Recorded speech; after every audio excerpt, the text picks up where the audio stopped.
nation.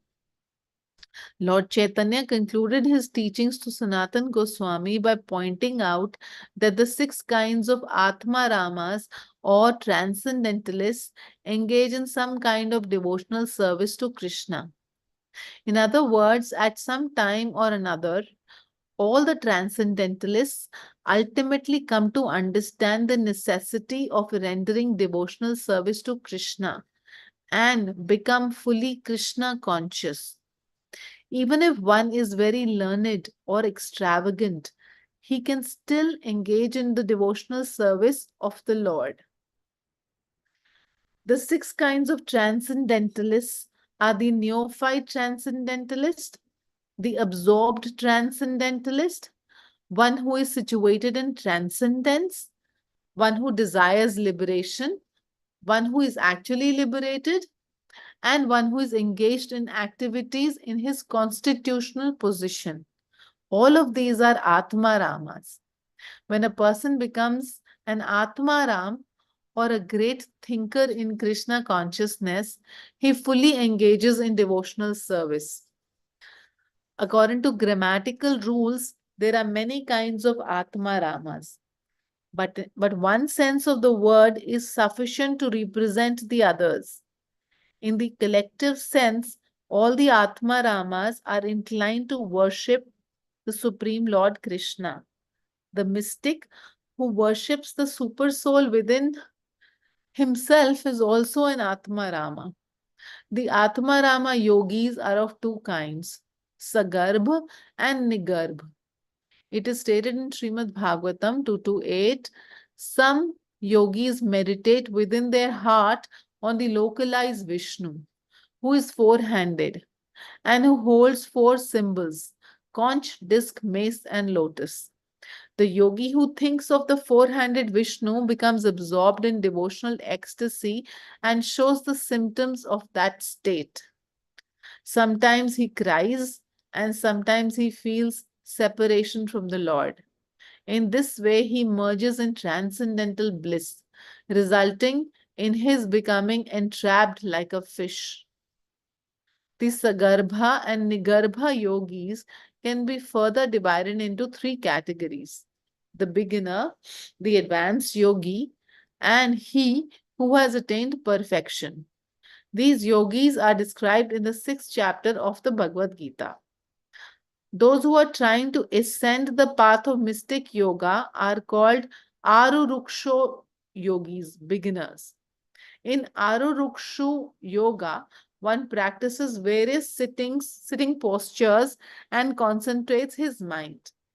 One ascends the path of yoga by means of meditation and detachment. And when one is no longer attached to working for sense gratification, he gradually becomes free. At that time, he attains a state of ecstasy called Yoga Rudha. If such mystic yogi somehow or other comes in contact with a saintly person, he becomes a devotee of Krishna. The word Urukrama has already been explained. It indicates the Supreme Lord. All the Atma Ramas are engaged in devotional service to Urukrama. Before engaging in devotional service, such transcendentalists are called Shantas or pacified devotees. The word Atma or self is sometimes translated as mind. Sometimes mental speculators present philosophical theories in different ways. But when they come in contact with saintly persons engaged in devotional service, they also become devotees. Srimad Bhagavatam 10:87-18 describes the two classes of yogis, Sagarbha and Nigarbha, as follows. The yogis begin their practice of yoga by worshipping the abdomen, and they try to concentrate their attention on their intestines. Gradually, their meditation rises to the heart and they concentrate the mind there. Then they gradually direct their attention to the top of the head. One who can raise his meditation to that position is understood to have become perfect and to be no longer subject to birth and death. Even such yogis render causeless devotional service to the Lord when they come in contact with pure devotees. The word Atma also means an endeavor. In every practice, there is some endeavor, and the ultimate endeavor is the endeavor to reach the highest perfection stage of devotional service. In Srimad Bhagavatam 1.5.18, it is stated that one should try to attain the highest goal, which cannot be attained either in the higher or lower planetary systems. The idea is that material happiness and misery are automatically available in all planetary systems in the course of time. But the highest achievement, devotional service, cannot be attained anywhere without endeavor. Therefore, the Brihan Naradiya Puran, therefore, in the Brihan Naradiya Puran, it is said that one who is serious about understanding the highest perfectional stage of devotional service can become successful simply by his endeavor. One cannot attain the highest perfection stage of devotional service without personal endeavor. As Krishna states in the Bhagavad Gita 10:10, Tesham satata yuktanam bhajtam priti purvakam dadami buddhi yogam tam yena mam upayanti te. To those who are constantly rendering devotional service to me with love, I, who am situated in everyone's heart, give the intelligence by which they can make undeterred progress in devotional service activities. The word Atma also means dhriti, patience and perseverance. By patience and perseverance, one can achieve the highest stage of devotional service.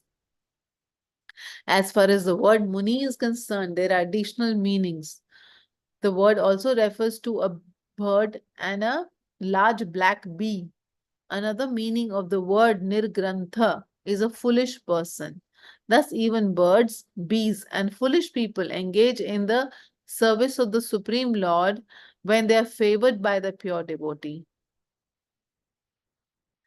Indeed, it is stated in Srimad Bhagavatam 10:21-14 that the birds in Vrindavan are devoted to the service of the Supreme Lord. It is also stated in the Bhagavatam 10:15-6 that the black bees in Vrindavan always follow Krishna and Balaram. In that verse, Sri Krishna describes to Balaram the devotional service the bees were rendering unto him, Lord Balaram. Ete linastav yashokhil lok tirtham gayant adi purushanu patham bhajante प्रायो अमी मुनिगणा भवदीय मुख्या गूढ़ं बनेपि न जहत्य अनघात्म Deivam.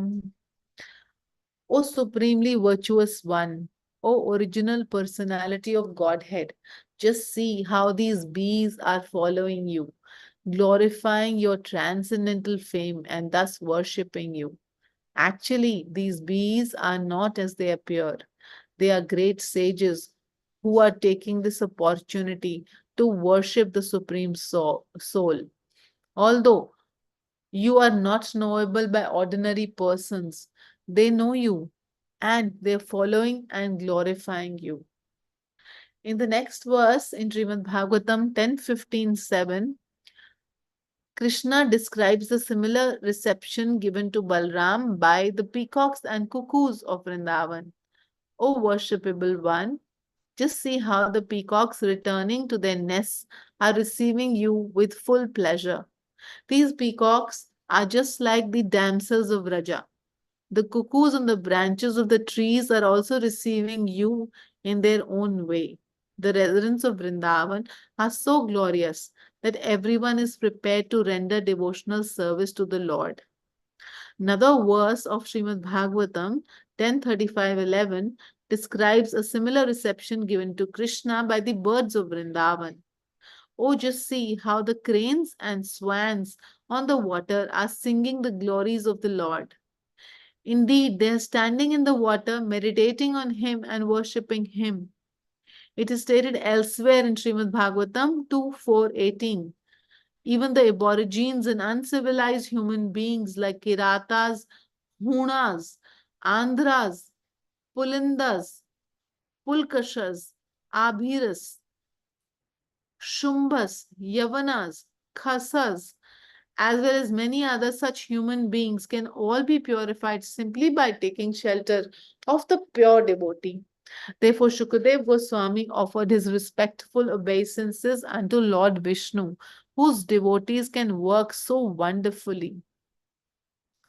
Another meaning of word dhriti is to realize oneself as elevated. In this state, one feels that he is free from all miseries and is elevated to the highest platform of life. All devotees of Krishna in full Krishna consciousness are free from all kinds of material pleasures and miseries. They are fully absorbed in the service of the Lord, and they are always jolly by virtue of their engagement in His transcendental service. They are experienced men of happiness. Indeed, they are so happy that they do not even wish to be promoted to the spiritual planets, for they are happy in every sphere of life. Being fulfilled in the transcendental service of the Lord, they desire neither material objects nor material sense pleasures. As stated by the six Goswamis, persons whose senses are fixed in the service of the Supreme Lord can be called peaceful. Thus, the word Atmaram indicates that even birds, beasts, and fools, in short, everyone, can become attracted by the transcendental qualities of Krishna, engage in his service, and become liberated.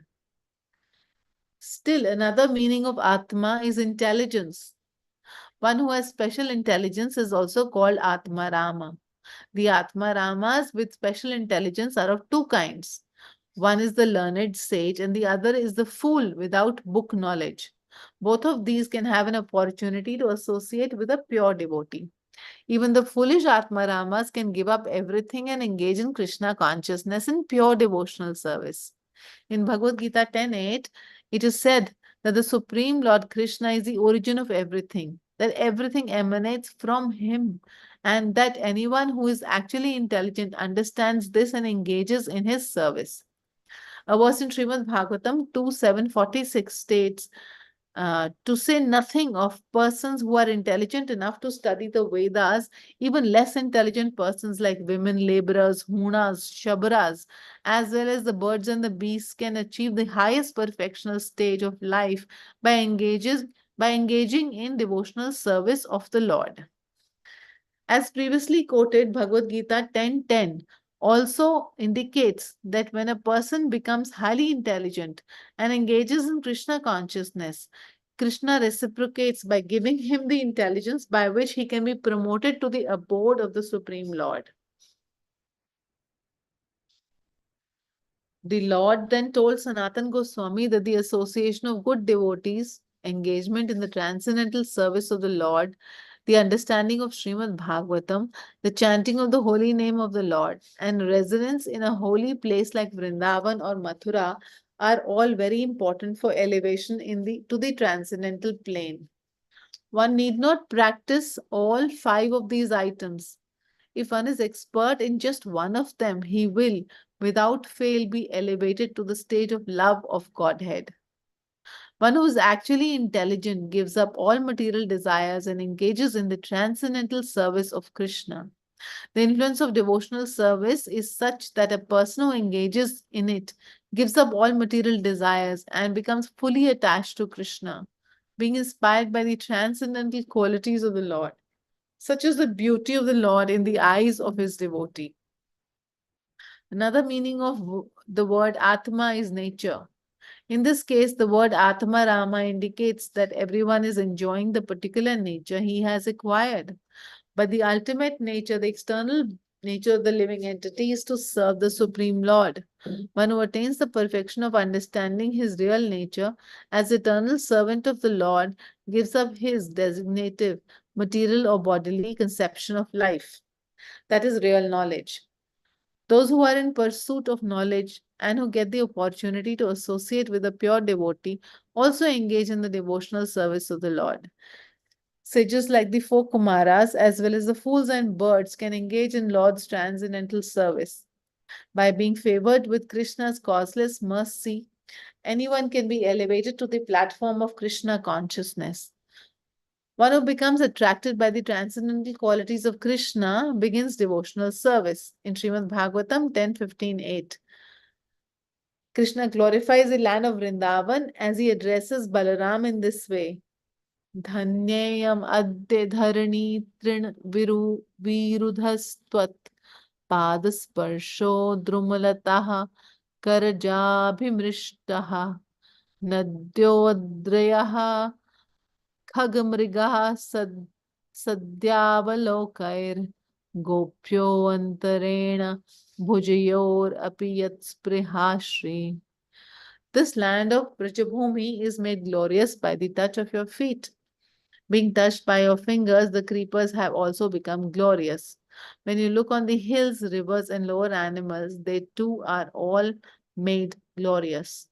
And the gopis being embraced by your transcendental arms are also made glorious. The gopis glorified Vrindavan in the following words. Dear friends, all these inhabitants of Brajabhumi, everyone including the birds, beasts, and trees, are glorified when they see Lord Krishna and Lord Balaram singing on their flutes as they go to the pasturing ground with their friends. The word Atma also means this body. The yogis who practice bodily exercises, considering the body to be the self, are also elevated to the transcendental service of the Lord if they associate with pure devotees. There are many people who believe the body to be the self, and they are engaged in many fruitive activities, including bathing rituals and ordinary worldly activities. But when they come in contact with a pure devotee, they also engage in transcendental service of the Lord. Srimad Bhagavatam 1:18-12, it is stated, O my dear Sutta Goswami, we have become darkened by the sacrificial smoke of fruitive activities, but you have given us the nectar of Krishna's lotus feet. It is also stated in Srimad Bhagavatam 4:21-31, the waters of the Ganges flow from the tip of the lotus feet of Krishna, and by bathing in that water, everyone, including the fruitive actors and all sages, can wash dirty things from the mind. Even those who believe that the body is a self, or those who are full of material desires, are also, in a sense, Atmaram. When they associate with the pure devotees of the Lord, they give up their material desires and become perfect in the service of the Lord. The best example of this is found in Hari Bhakti Sudodaya, where Dhruv Maharaj said, Sthanabhilashi tapasi sthitoham tvam praptavan deva munindra guhyam Kacham vichinvanapi divyaratnam swamin kritarthosmi varam nayache. My dear Lord, I came to worship you because I desire some land on this earth. But fortunately, I have attained you, who are beyond even the perception of great sages and saintly persons. I came to search out some particles of colored glass, but instead I found a very valuable gem like you. I am so satisfied and I do not desire to ask anything of you. There is another meaning to the word nirgrantha. The word can also mean foolish hunter or wretched poor man. There is an instance of such hunter who attained salvation and engaged himself in devotional service of the Lord simply by associating with the pure devotee Narada. Indeed, Lord Chaitanya told Sanatan Goswami the following story of hunters meeting with Narada. Once there was a hunter in the forest of Prayag who was fortunate enough to meet Narad Muni when the great sage was returning from Vaikuntha after visiting Lord Narayan. Narad came to Prayag to bathe in the confluence of the Ganges and Yamuna. While passing through the forest, Narad saw a bird lying on the ground. The bird was half killed, having been pierced by an arrow, and it was chirping piteously. Further on, Narad saw a deer flopping about in agony.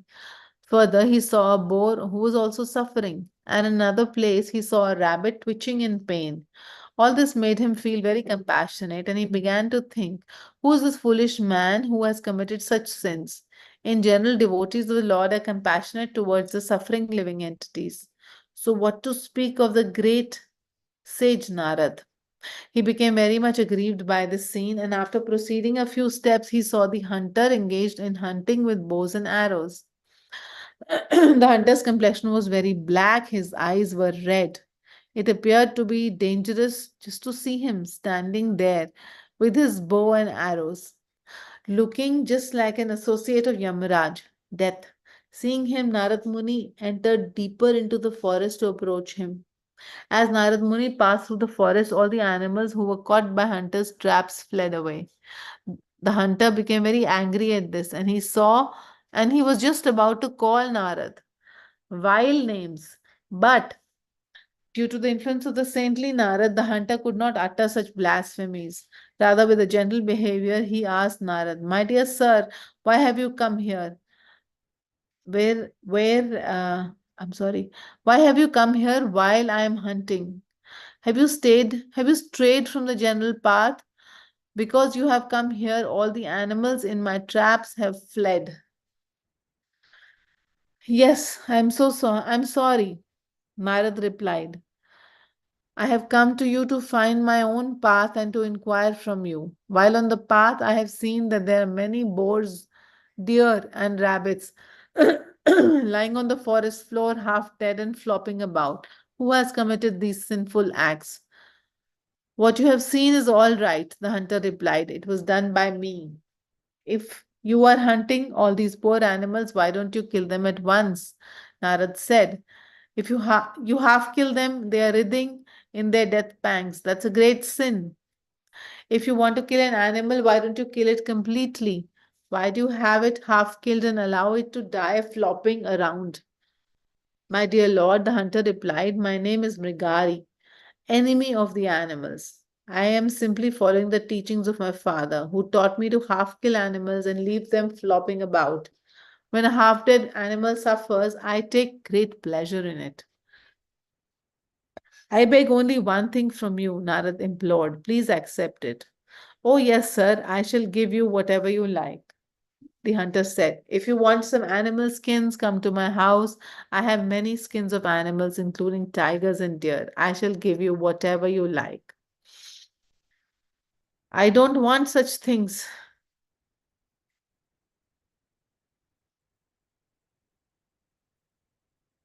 Na- Narad replied.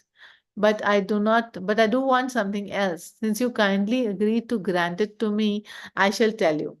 Please, henceforth from tomorrow, whenever you kill an animal, please kill it completely. Don't leave it half dead. My dear sir, why are you asking, what are you asking of me? What is the difference between half killing an animal and killing it completely?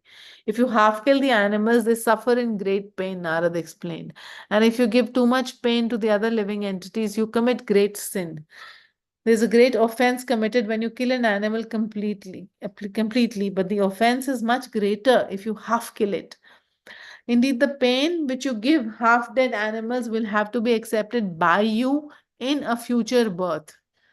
Although the hunter was very sinful, his heart became softened, and he became afraid of his sins by virtue of his association with a great devotee like Narada.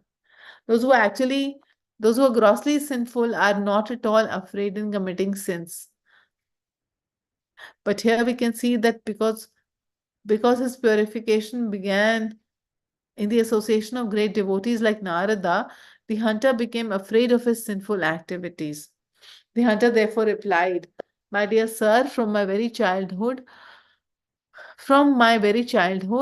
I have been taught to kill animals in this way.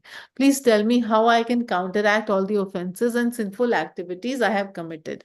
I am surrendering unto your lotus feet. Please save me from all the reactions to the sinful activities I have committed in the past, and please direct me to the proper path so that I can be free."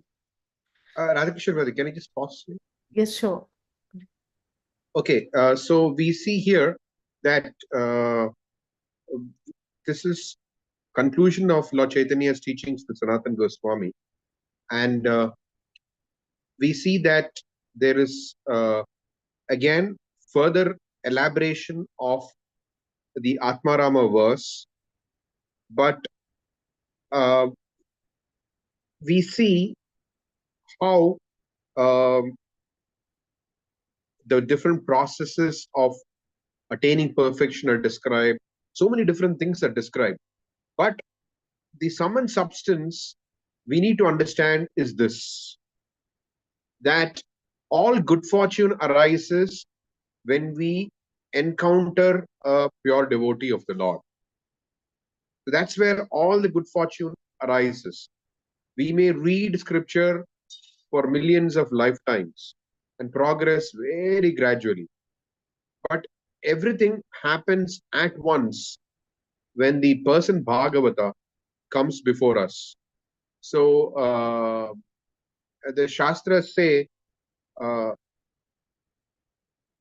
sadhu sangha, lava matra sadhu sangha, sarva siddhi hoy, which means that even by a moment's lava matra, actually it's a not even a moment, it's a fraction of a moment's association with a pure devotee of the Lord, one can attain all perfection. So normally, if you read a story of this kind in the mundane world, then it is like instant transformation.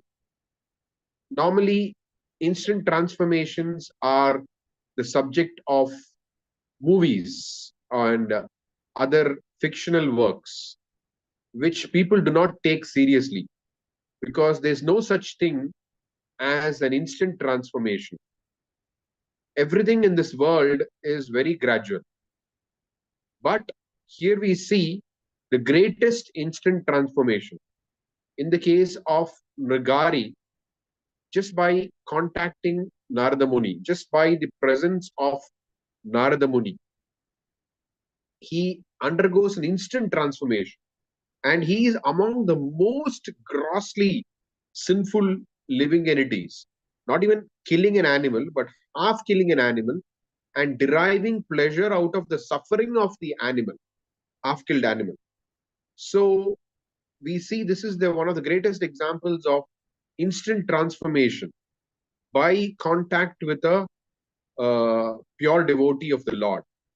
So sometimes uh, we are asked this question, or or we have to encounter this thing, that what is it about the International Society for Krishna Consciousness that is different from the larger uh, what do you call it, Vedic diaspora, we could call it like that. So we are very different, very different. I remember the first time that I went to the International Society for Krishna Consciousness, the first devotee that I met there, he asked me, what do you want to do in life? So I said, I want to get into IIT. I want to do some good to people in this world. And the first sentence that he said was, doing good is useless. This is what he said. And so obviously, I had never heard something like that before anywhere, neither heard nor found it written anywhere. So then he explained that doing good is useless. And Baladev Vidya, I'll explain what it means. Baladev Vidyabhushan, our great Acharya, explains that the Himalayas are a great, vast stretch of mountain, very tall and very imposing uh, group of mountains. But amidst that, if you find a gold mountain, that gold mountain has no comparison whatsoever to anything else in the Himalayas, because it is solid gold. That is of a different category than the rest of the mountains. So like that, all this good, bad, and all these things, hundreds and millions and billions and trillions of people across so many centuries, across so many millennia have done all these things on Bharatavarsha or whatever. We don't care about it, because as Baladev Vidyabhushan says, the Golden Mountain is very different from the rest of the Himalayas. So we don't care about all these good and all these kind of things. There's no such thing as good in this world. This is as Sanatan Goswami, sorry, as Raghunath Das Goswami, his father and uncle were very rich people. Not just rich people, they were extremely pious people, not just rich people, extremely pious people. Hiranya Majumdar and Govardhan Majumdar, extremely pious people. But when Raghunath Das Goswami meets Sri Chaitanya Mahaprabhu, what does Sri Chaitanya Mahaprabhu tell them? Your father and uncle are like, are immersed uh, in a ditch which is filled with stool. This is the kind of life that they're leading. I mean, this is referring to someone 500 years ago, extremely pious people. So this is Lord Chaitanya Mahaprabhu's view of the world. This is Lord Chaitanya Mahaprabhu's view of the world. So pure Krishna consciousness, pure devotional service has no comparison to all the good people and the yogis and all the different, whatever you may call them. The pure devotee has no comparison. He is greater than the greatest in this material world. So the point is that by meeting a pure devotee, someone can undergo an instant transformation, which normally takes many lifetimes, billions of lifetimes even. But that can happen in an instant by associating with a pure devotee, because a pure devotee is not a personality of this material world. He is just like Krishna. There is no comparison. Pure devotees also have no comparison.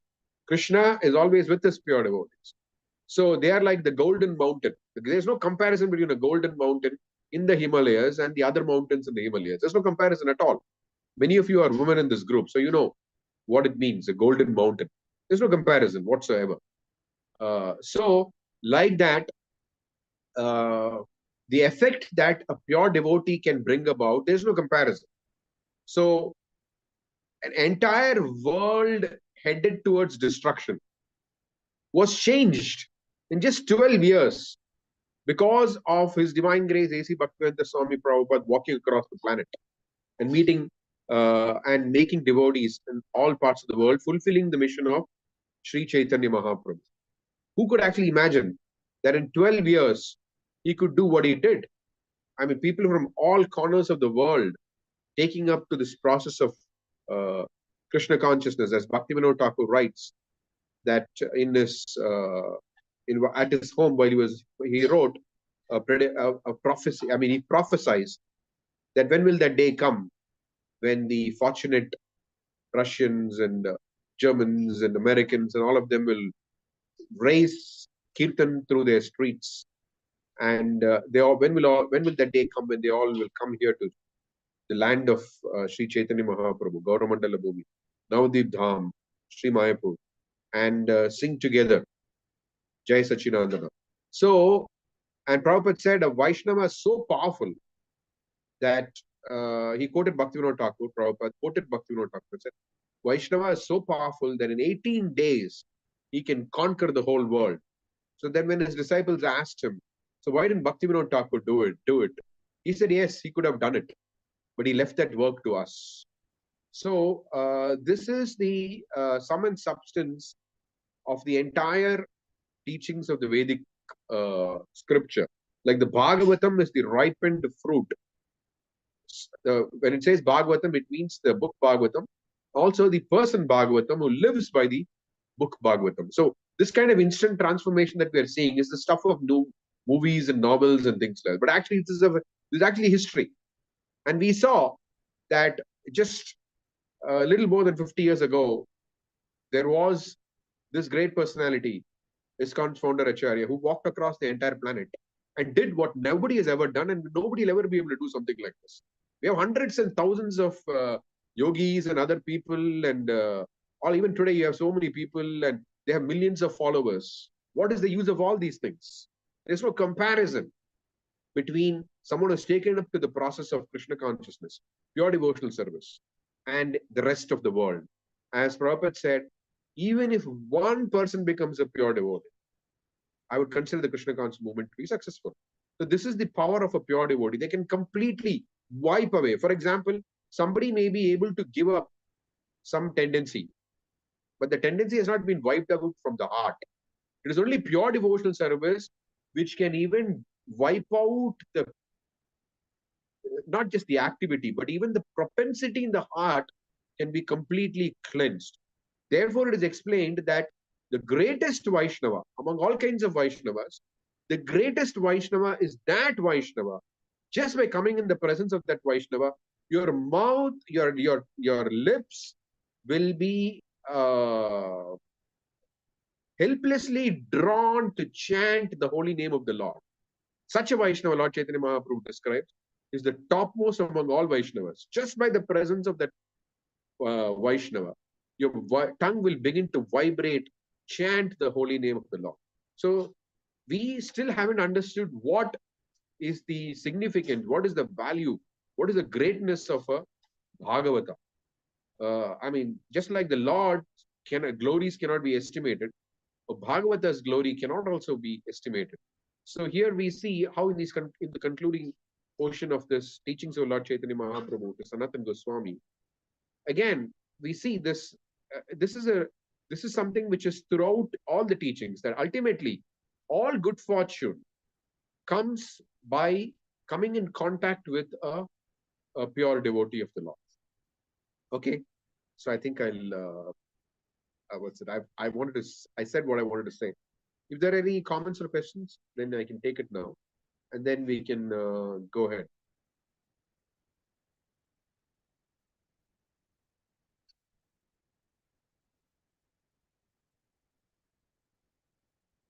Harini Radhika, Mataji.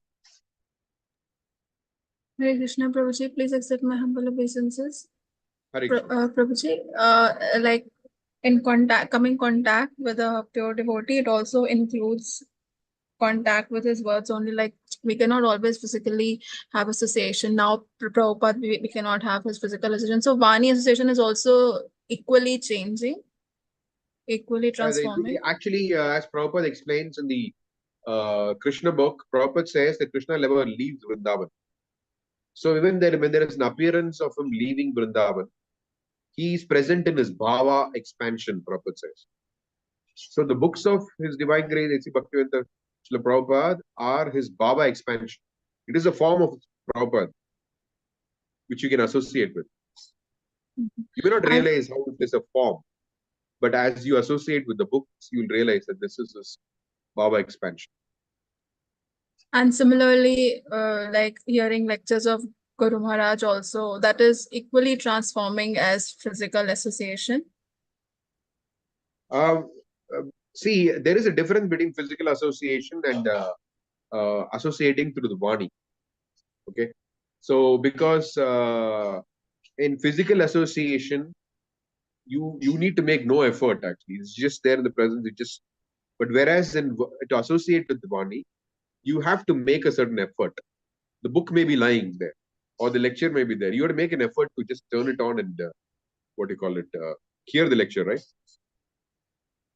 But whereas if the person is there in the room, he's there in the room. You will take advantage of that association. But even though the book is there in the room, you will not take advantage unless you make an effort. So a higher degree of effort is needed to associate with the Vani. But if we do associate, the potency is same, or is it not? Yeah, the potency is spiritually with the Murti of Prabhupada is the same as his form, is the same as his books. Everything, yeah, potency is the same. Okay, Prabhuji. And Prabhuji, in this, in the beginning, there was this one paragraph. I did not understand the first line. In Srimad Bhagavatam 10:14:4, it is clearly said that one who engages in spiritual life to understand things as they are but who lacks all intention of engaging in Krishna consciousness, simply achieves trouble for his undertaking. So at one side it is said he engages in spiritual life, and at the other end it is said that he has no intention of engaging in Krishna consciousness. So I didn't understand these two things. The yogis, I mean the jnanis, no? That's what the jnanis try to do, right? Oh, okay. Achha. So they are engaging in spiritual life, but not in bhakti, in other Yeah. paths. Okay. Thank Yeah. you. Hare Krishna, Pranam Prabhuji.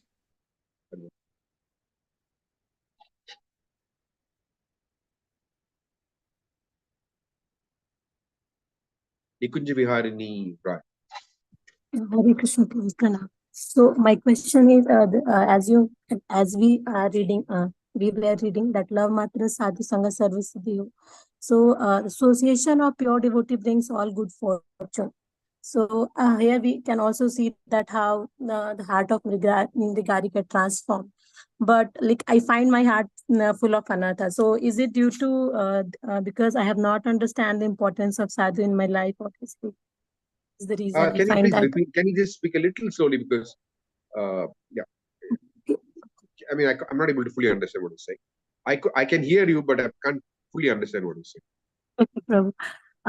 As you said, mentioned that association with pure devotee brings all good fortune. So here we can also see that how the heart of Nigari get transformed. So, but I find my heart full of anartha. So, is it due to that I have not understand the importance of pure devotee in my life, or like what is the reason I feel it? Like here we can see that how Mrigari is completely surrendered to Anarad Muni. So, is it due to like, Why is it not automatically happening to us? Is that the question? yes. Okay. There's a lecture in Melbourne. I'll try to send a clip of that lecture where Prabhupada is being asked in the how long does it take to actually surrender to Krishna? You know, and Prabhupada responds, 1 moment. And then again, he's very firmly responds, 1 moment. And then again, he repeats, 1 moment. You know, it's like, so Katwanga Muni also attained perfection in one, is there in the Bhagavatam, sorry, there in the Bhagavad Gita, Prabhupada writes there. Prabhupada writes in the purport that Katwanga Muni also, he attained perfection in just a few seconds. Dhruva Maharaj took 6 months. So, of course, when Dhruva Maharaj, took 6 months and the Lord personally appeared before him. And he was meditating Vrindavan. So,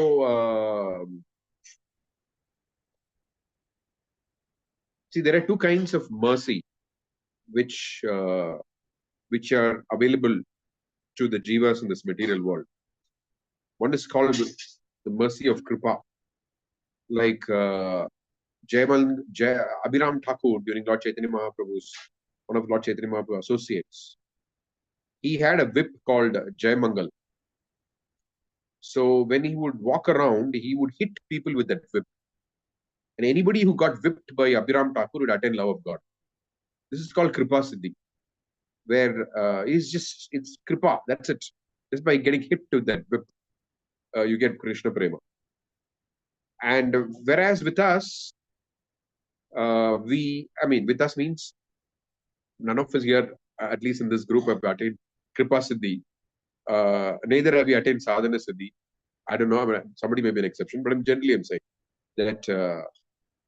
So generally, the process of sadhana is what is given by the acharyas to us. So even in Prabhupada's life, we see that when he went to the West, the kind of people that whom he preached to, many of them had very difficult past. Prabhupada in one place says, my disciples, he's not referring to every single disciple. But, because there were other disciples who had PhD and who otherwise did not have sinful life and who joined Prabhupada also. But in general, Prabhupada is saying, my disciples, they all have a dark past. But the point is that as Prabhupada was asked this question, that generally it takes pious credits and all that to take up to the process of bhakti. Pious credit means bhakti sukriti, not the karma kanda pious activities. So Prabhupada said, I created that good fortune. So the very fact that we are in touch with Prabhupada's books and all that, he has created a good fortune. So it is up to us to take up to that good fortune and attain love of God. Now, we may wonder that it looks like a slow process or whatever, or it looks like a gradual process. But this is a very relative word. What does it actually mean? To Bahunam Janmanam Ante Jnanaman Mam Prapadyate. So Bahunam Janmanam, when it says Bahunam Janmanam, it is not like 10 or 20 or 100. It's talking about billions and trillions. That's what it means. When it says Bahunam Janmanam Ante. After billions and trillions of lifetime, one surrenders to Krishna. So that has been brought about. The billions and trillions has been cut short to one lifetime. That itself is a huge thing. So we may think that, oh, it is slow or it's gradual. What does it even mean? Very fact that we were able to take up the Krishna consciousness and practicing it and have become initiated. Several of us have become initiated. What does it even mean? It means that it is miraculous actually that we've been able to do it. We've come this far. So we have to see from the perspective of Krishna and perspective of the Bhagavad Gita in terms of the time scales, of the large time scales of being in this material world. What is happening to us is definitely miraculous. That transformation cannot be attained just by, other processes of mixed devotional service and all that. That will all take long time. It can only be attained by pure devotional service. Going back to what God did in one lifetime, practically it cannot be imagined because previously you need to do a lot of, that is the benediction of Lord Chaitanya Mahaprabhu. You can go back to God in one lifetime. All our acharyas also speak. It's not easy. Very, very difficult. But it has become possible by Lord Chaitanya Mahaprabhu.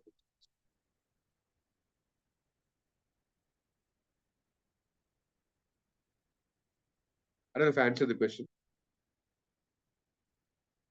It depends, like some people attain faster, some people attain slower.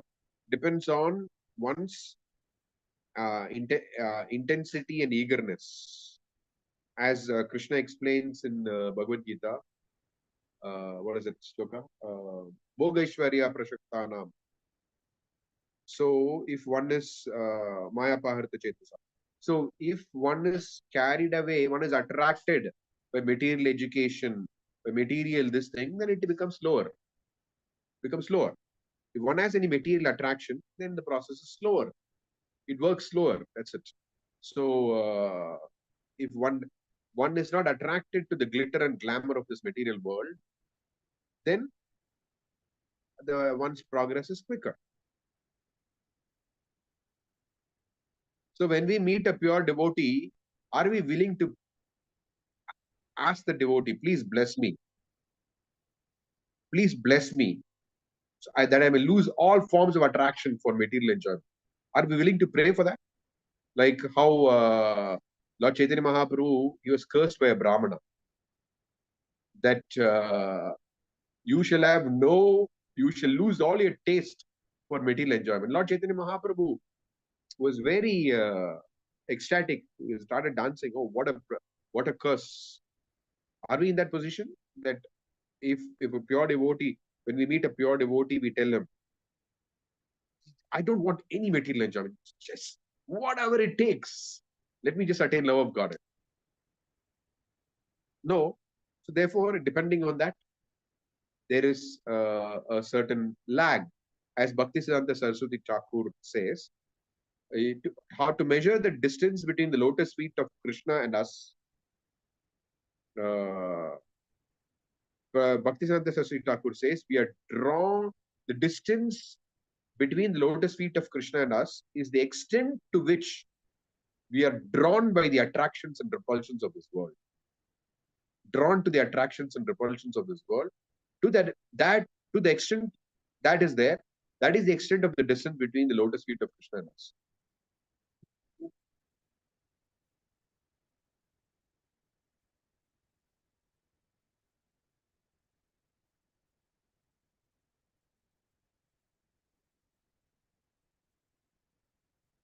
See, what happens in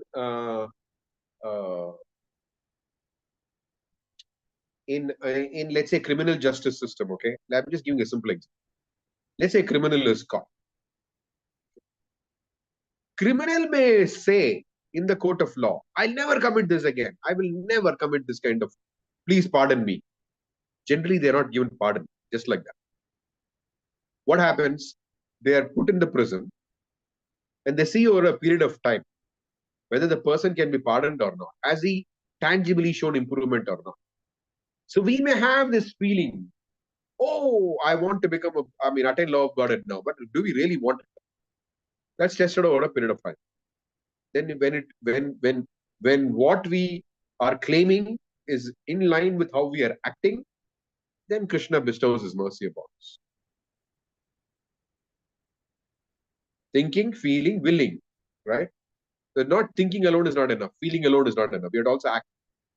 Demonstrate. Love is something that is to be proven. It is not just a feeling.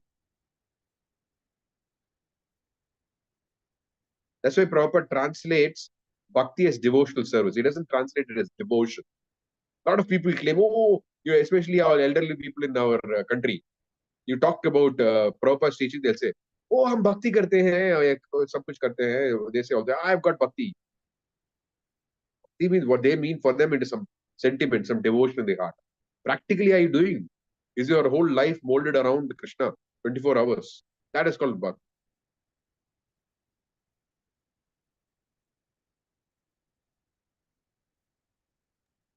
Yes, Is thank that you. okay? Yes, I understood. Yeah, thinking, feeling, and acting at the same time. Yeah. So we have to check ourselves. Thank you.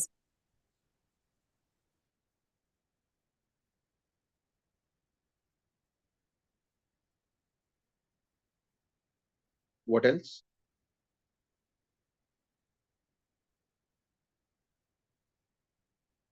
Okay, we can continue for some more time. It's supposed to be. Hare Krishna Prabhuji. Just a small clarification as my understanding. May I ask? Yeah. So Prabhuji, when we were reading about, where this paragraph comes, when they're talking about the Munis, and also, they're talking about in Vrindavan, the birds and the bees and the foolish people engage in the service of the Supreme Lord when they are favored by the pure devotee. Also, Prabhuji, later it says, actually these wasps and bees are not as they appear. They are great sages who are taking this opportunity to worship the Supreme Soul. Yeah. Does this mean that is that after liberation you take the Sarupa? Is this what is this what is referring to? Yeah. I mean, say there are two different things. Two different things. One is like Prabhupada would say that if you chant Hare Krishna loudly, that's the Haridas Thakur would chant loudly, he said, that benefits even the living entities. So like for example, you chant loudly, the living entities in your room will get benefited by the chanting. That does not mean that they will attain perfection at the end of that life. They'll get a chance just because of the fact that they were in the room when you were chanting loudly. All right. So that is referred to as the. So there are two different sets of people that are being referred to here. But whereas Krishna's associates, they are all there in the completely transcendental spiritual body. But when he says the birds and bees also can get benefited, like sometimes there may be some prasadam in your house, some rat may come and eat that prasadam. So that is benefited. So like that. So by performance of devotional service, even the bees and birds can also get benefited. Birds come and eat prasadam very often. I remember during during the 90s, Guru Maharaj's roof, there would be a lot of birds who would come. Actually, you would always have to be careful that the prasadam is kept covered properly, because if we keep them even covered in a leaf, they'll birds will come and take out the leaf and start eating the food, prasadam. So, yeah, there are many ways in which bees and birds can also get benefited, which is by chanting, by when they eat prasadam, or when some bug is crawling on Prabhupada's book, the Bhagavatam, get benefited, whatever. You know. So like that. Right, thank you. Should we go back to sharing Yeah, the I screen? think yeah, I can go.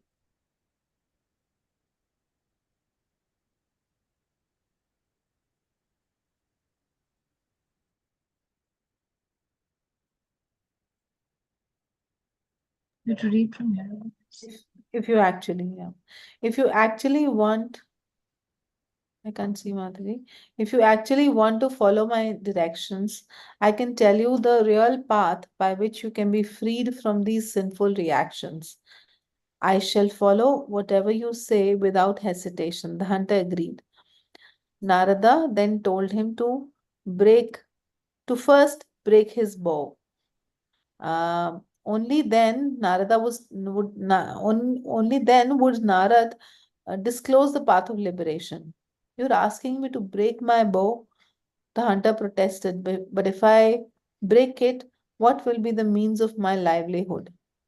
Don't worry about your livelihood, Narad said. I shall send you sufficient grains so that you can live. The hunter then broke his bow and fell down at the feet of Narada. Narad got him to stand up, and he instructed him, just go to your home and distribute whatever money and valuables you have to the devotees and the brahmanas. Then come out and follow me wearing only one cloth. Construct a small thatched house on the river bank and sow a tulsi plant by that house. Just circumambulate the tulsi tree and every day taste one fallen leaf. Above all, always chant Hare Krishna, Krishna Krishna, Hare Ram, Ram Ram, Hare Hare. As far as your livelihood is concerned, I shall send you the grains you need, but you must accept only as much grain as you require for yourself and your wife. Narada then revived the half dead animals, and getting freed from their dreadful condition, they fled away. Upon seeing Narad execute this miracle, the black hunter was struck with wonder. After taking Narad to his home, he bowed down again at his feet. Narad returned to his place, and the hunter, after returning home, began to execute the instructions of Narada had began to execute the instructions Narada had given him. In the meantime, news spread among all the villages that the hunter had become a devotee. Consequently, the residents of the villages came to see the new Vaishnava. It is the Vedic custom to bring grains or fruits whenever one goes to see a saintly person. And since all the villagers saw that the hunter had turned into a great devotee, they brought eatables with them. Thus, every day he was offered grains and fruit, so much so that no less than 10 to 20 people could have eaten there. But following Narad's instructions, he did not accept more than what he and his wife required to live on. After some days had passed, Narad told his friend Parvat Muni, I have a disciple. Let us go visit him and see if he is doing well. When the two great sages, Narad and Parvat, went to the hunter's home, the hunter saw his spiritual master coming from a distance and began to approach him with great respect. On his way to greet the sages, the hunter saw that there were ants on the ground before him, and they were hindering his passage. When he reached the sages, he wanted to bow down before them, but before he did so, he carefully cleared away the ants with his cloth. When Narad saw that the hunter was trying to save the lives of the ants in this way, he was reminded of a verse from the Skanda Puran. Is it not wonderful that a devotee of the Lord is not inclined to give any sort of pain to anyone, not even an ant? Although formerly the hunter had taken great pleasure in half killing animals, since he had become a great devotee of the Lord, he was not prepared to give pain even to an ant. The hunter received the two great sages at his home and offered them a sitting place, brought water, and washed their feet. Then the hunter and his wife took some of the water and drank it, and finally both sprinkled the water on their heads. After this, they felt ecstasy and began to dance while singing Hare Krishna, Krishna Krishna, Hare Hare, Hare Ram, Ram Ram, Hare Hare. They raised their hands and danced with their clothes flying. When the two great sages saw this ecstasy of love of Godhead manifest in the body of the hunter, Parvat Muni told Narad, "You are a touchstone, for by your association, even a great hunter has turned into a great devotee." There's a verse in the Skanda Puran which states, "My dear Devrishi Narad, you're glorious, and by your mercy, even the lowest creature, a hunter of animals, also became elevated on the path of devotion and attained transcendental attachment for Krishna." At length, Narad inquired of the hunter devotee, "Are you getting your foodstuffs regularly?" "You send so many people," the hunter replied, "and they bring so much food that we cannot eat it all." "That's all right," Narad replied. "Whatever you're getting is all right. Now just continue your devotional service in that way." After Narad had spoken this, both he and Parvat Muni disappeared from the hunter's home. Lord Chaitanya recited this story to show that even a hunter can be engaged in the devotional service of Krishna by the influence of pure devotees. Continuing to explain the Atmaram verse, Lord Chaitanya pointed out that the word Atma also indicates all varieties of the personality of Godhead. Generally, the personality of Godhead himself, Krishna, and his different expansions are all known as personality of Godhead. Anyone who is engaged in devotional service of any form or expansion of the Supreme Personality of Godhead is also called Atmarama. All such devotees engage either in the regulative principles of devotional service or in devotional service in transcendental love. These two groups of devotees are each divided into three categories: eternal associates, those perfected in devotional service, and those newly engaged in devotional service. Newly engaged devotees can be divided into two groups: those who have already attained attachment for the Lord and those who have not attained such attachment. When considered according to the two divisions of devotional service, namely due to attachment, in transcendental love, and under regulation, these classes of devotees become 8 in number. By following the regulative principles of devotion, the perfect associates of the Lord are further divided into 4 classes: the servants, the friends, the parental superiors, and the fiancés. Just as some devotees are perfected by the execution of devotional service, so some are eternally perfect. Of those following the regulative principles of devotional service, there are the advanced and the beginners, totaling 16 categories. And in the transcendental loving service of the Lord, there are also 16 types of devotees. Thus, the Atmaramas can be considered to exist in 32 divisions. If the words Muni, Nirgrantha, Cha, and Api are applied to the 32 classes, then there are 58 different types of devotees. All these devotees can be described by one word, Atmaram. There may be many different kinds of trees standing in the forest, but the word tree describes them all. Thus, the Lord gave 60 different meanings to the Atmarama verse. In addition, he said that the Atma means any embodied living entity, from the first living creature Brahma down to the ant. He cited a verse from the 6th chapter of the Vishnu Puran, in which it is stated that all the energies of the Lord are spiritual. Although this is the case, the energy which is known as the source of the living entity is called spiritual. But the other energy, which is full of ignorance and is manifested in material activities, is called material nature. Even in the material creation, the living entities are innumerable. If by chance a living entity in the material world can associate with a pure devotee, he can engage in pure devotional service of Krishna. Formerly, I thought of 60 different meanings for the Atmarama verse. The Lord told Sanatana Goswami, but here another meaning has come to my mind by your association. After hearing the different explanations of the Atmarama verse, Sanatana Goswami was struck with wonder, and he fell down in devotion at the feet of Lord Chaitanya. I understand that you are personally the Supreme Personality of Godhead Krishna, Sanatan said. and by your breathing have come many manifestations of Vedic literature. You're not the teacher of Srimad Bhagavatam. I'm sorry. You are the teacher of Srimad Bhagavatam, and you best know the meanings of the verses of Srimad Bhagavatam. It is not possible for others to understand the confidential meanings of Srimad Bhagavatam without your mercy. Do not try to eulogize me in that way, the Lord told Sanatan. Just try to understand the real nature of Srimad Bhagavatam. Srimad Bhagavatam is the sound representation of the Supreme Lord Krishna. Therefore, Srimad Bhagavatam is not different from Krishna. As Krishna is unlimited, so each word and each syllable of Srimad Bhagavatam has unlimited meanings. One can understand these meanings through the association of devotees. Don't then say that Bhagavatam is simply a collection of answers to questions. There were 6 questions put by the sages of Naimisharanya to Sutta Goswami, and Sutta Goswami answered the 6 questions in Srimad Bhagavatam.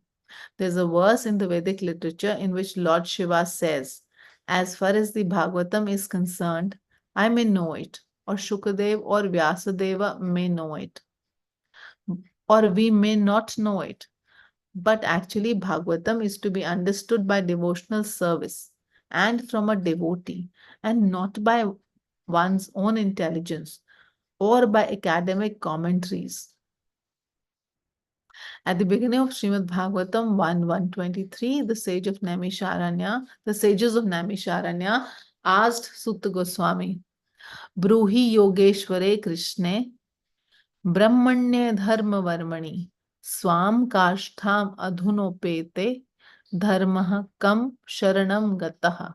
My dear sir, now that the Lord has departed for his own abode, kindly tell us whether the principles of religion have gone with him. How can we find such principles after his departure? Reply was given in Srimad Bhagavatam 1:343. Krishne swadham upagate dharma jnanadibhi saha kalau nashta drishamesha puranarko adhunoditaha. After Krishna departed to his abode with all religious principles, his representation, Srimad Bhagavatam, the Mahapuran, remains as the blazing, illuminating sun. Lord Chaitanya then told Sanatana Goswami, I was just like a madman in describing the Atmarama verse in so many ways. Do not mind if I have said something mad, but if someone becomes a madman like me, he can understand the real meaning of Srimad Bhagavatam as I have explained it. Then Sanatan Goswami with folded hands fell at the lotus feet of Lord Chaitanya and prayed as follows. My dear Lord, you have asked me to prepare a book on the regulative principles of devotional service, but I belong to the lowest caste. I have no knowledge. I do not know how such an important task can be finished by me. If you will kindly give me some hints about the preparation of such a book on devotional service, it may be that I shall be qualified to write it. The Lord then blessed him, saying, by the grace of Krishna, whatever you write will come out of your heart and be accepted. As you have requested, I will now give you some notes that you can take down. The first and foremost point is that one should accept a bona fide spiritual master. That is the beginning of spiritual life. Lord Chaitanya then requested Sanatan Goswami to write down the symptoms of a true guru and symptoms of a true disciple. The symptoms of a guru are described in Padma Purana. A person who is a qualified Brahmana and at the same time has all the symptoms of a devotee can become a spiritual master for all classes of men. Such a devotee and spiritual master must be respected as God himself. Even though a person may be born in a very respectable Brahman family, he cannot become a bona fide spiritual master if he is not a devotee of the Lord.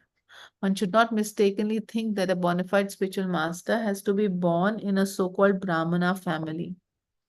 The idea is that a spiritual master must be a qualified Brahmana. That is, he must be qualified by his activities. This is confirmed in Srimad Bhagavatam. When Narad speaks of different symptoms characterizing the 4 divisions of social life. Narada then therein states that Brahmanas, Kshatriyas, Vaishyas, and Shudras should be selected by their individual qualifications. In his commentary, Sridhar Swami has noted that birth in a family of Brahmanas does not necessarily mean that one is a Brahmana. One must be qualified with the Brahmana symptoms which are described in the Shastras. In the disciplic succession of Gaudiya Vaishnav Sampradaya, there are 2 great acharyas, Thakur Narottam and Shyamananda Goswami, who were not born in Brahmana families but were accepted as spiritual masters by many famous Brahmanas, including Ganga Narayan and Ramakrishna. Just scroll up, Madhuji. Yeah. In this, yeah. I think. Okay, I think. Yeah, please read this paragraph. Okay. In this way, there are symptoms which both the prospective spiritual master and the prospective disciple must have. And both the disciple and spiritual master must see whether the other is eligible to become either a bona fide spiritual master or a bona fide student. One should then know that the only worshipable object is the Supreme Personality of Godhead, and one should learn the various mantras and sacred songs. Should I continue reading? I think it's the No, I last. think you can stop there if there are any questions. So, I think this is the last paragraph of the chapter, is it? Could you Is it? scroll down, Madhuji? Could you scroll down? Yeah. Okay, 2, 3 more paragraphs. we'll resume next week. Okay. Resume next week. Yes, Prabhuji. Thank you. Prabhuji, while reading this, I mean, this is for me, for my mind, it is very complicated to understand, and also, even if I try to memorize, I will not be able to really understand so much. So I have not tried it in all these years, so I just keep hearing it. That's it. Going ahead. Yeah. Okay. Okay. I mean, it is Atmarama verse is a bit. I mean, you can have a course on the Atmarama verse itself. One whole, what is it, Shastrik Institute? Any Shastrik Institute can conduct a whole course on the Atmarama verse. It's a vast topic, very, very vast. Okay. Yeah. Seems a bit.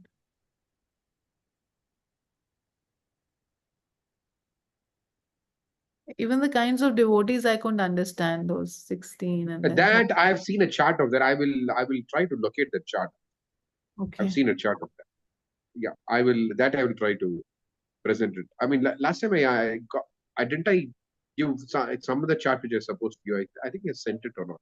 Anyway, this chart I have seen. I will look it up and post it on the group. Okay, Prabhuji. So these are gradually advancing categories. I mean, these are stages. See, basically there are 2 types of sadhana bhaktas. Then there is Baba Bhakti and there is Prema Bhakti. These are the broad categories. Generally, we operate. I mean, not generally we operate. That's the essential understanding of the process of pure devotional service. You have Vaidhi Sadhana Bhakti, you have Raganuga Sadhana Bhakti, then you have Bhava Bhakti, then you have Prema. As we studied in the Nectar of Instruction, Nectar of Devotion. These are and as we saw, I mean, within Prema Bhakti, there are 9 levels. So there are, I mean, yeah. I look up that chart and present it. Okay, Prabhuji. Maybe we can remind you a day before the class. Yeah. I mean, probably 2 days before. Better. 2 days before the class. Okay. We'll try to do that. Yes. And Prabhuji, which book would you like to start after TLC?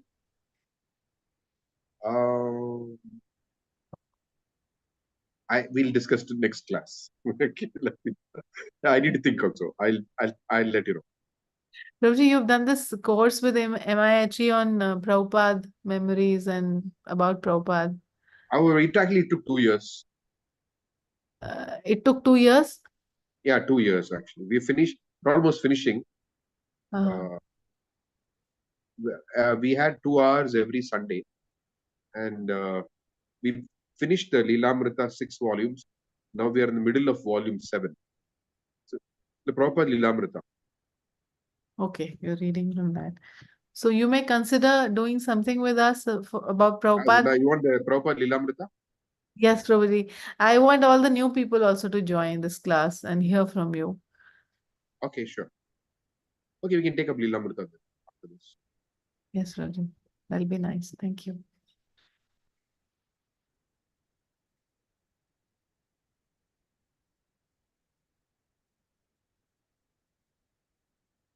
Okay, so if there are no further comments or questions, then we can close for today. Resume again next week. So thank you all very much. Thank you. Vancha Prabhuji. kalpatarubhyascha kripasindhubhyevacha patitanam bhavanebhyo vaishnavibhyo namo namah. Srila Prabhupada ki jai. Gaura Bhakta Vrinda ki jai. Nitai Gaur Premanande.